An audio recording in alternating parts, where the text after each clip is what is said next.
Hello everyone, welcome to another episode of WHF Talks for WHF at COP26, and I have the great pleasure to have Mr. Jurgen Rigterink, first Vice President of EBRD, today with me. Welcome, Jurgen. It's a great pleasure to be able to meet in person finally. It's a pleasure to be here, Feraye. Thank you very much for the invite.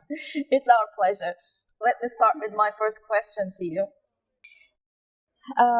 The humanity is in cold red, as the UN Secretary General Antonio Guterres has mentioned in his opening statements for UNGA this year. And we are here for an important, a critical COP. Climate change, poverty, and inequalities are defining issues of our age. And what is your theme of participation to COP26, and what makes this COP different than others? Yeah, thank you for the question, Feraye. It is indeed a very special COP indeed. During the last 2 years, we have been working from our kitchen tables. We have been talking a lot about COVID, a lot about the effects of COVID-19, but a much bigger crisis is actually looming, and that is obviously the climate change.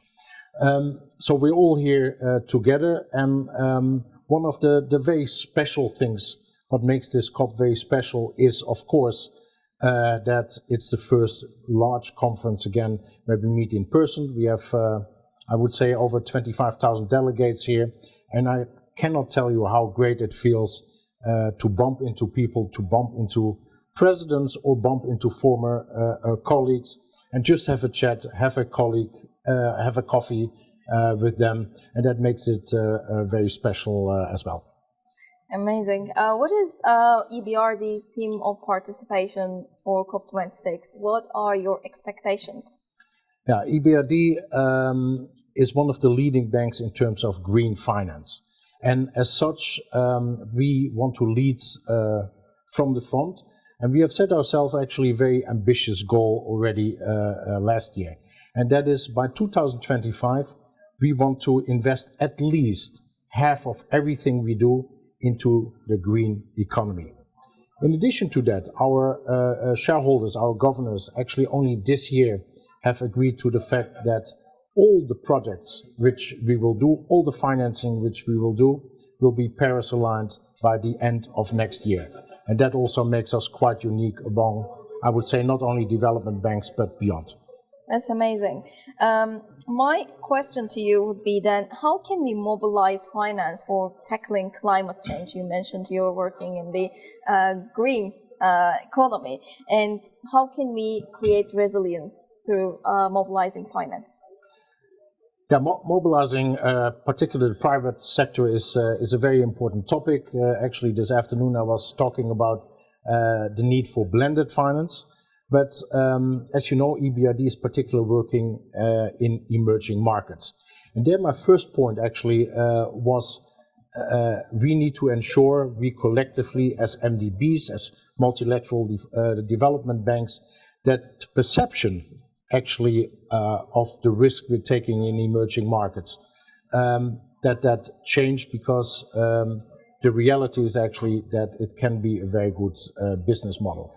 And if we actually show that, then I'm sure that the private sector will follow. I probably would leave it at that. Yeah, actually, my next question is about non-state actors and the importance of engaging them into the conversation, because governments cannot do everything. So we need private sector, we need civil society. So what kind of a role do you think non-state actors should play in this critical COP?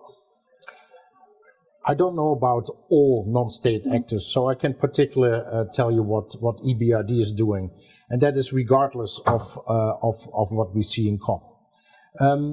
We talk a lot about finance actually the last few days, and we are of course a development bank. The problem, however, is not only about finance. We also believe in engaging with a government, the policy engagement, to assure that the regulatory environment is the right one, and we actually see if that is the case, plus of course a stable investment climate, then private investors, they actually do follow us, because when we are involved, and this is not only for us but other MDBs as well, Usually when we are involved, that means that a project meets the highest ESG standard, not unimportant these days, but it also has the highest integrity standard, so it's basically a stamp of approval. And in addition, we shield probably many investors for some of the volatility in some of the markets we're working. That's amazing, really. You mentioned like it was good to meet with world leaders and bump into them. And for COP26, we have seen more than 100 world leaders coming together and sharing their pledges and commitments for the climate action. What would be your message to the world leaders on one-to-ones? Probably you passed the messages, but in a generic format, what do they need to do you think? Well, first of all, it's not up to me to actually give message to world leaders. As you probably know, EBRD is owned by 70 countries and 2 institutions. So I don't have a particular message to world leaders, because all the world leaders who are here, they know what it's all about. So in that respect, no real message. But you did say, indeed, there are a number the last few days of pledges, of commitments, of statements. I think what is very important is that we actually deliver on these statements. And that probably would be my biggest message to the world leaders, indeed. Exactly. That's a good message, really. In this COP26, there has been some concerns and criticisms around youth and women engagement. What do you think about that? What are your thoughts? Yeah, inequality, of course, is a big thing for the world, but also for EBRD.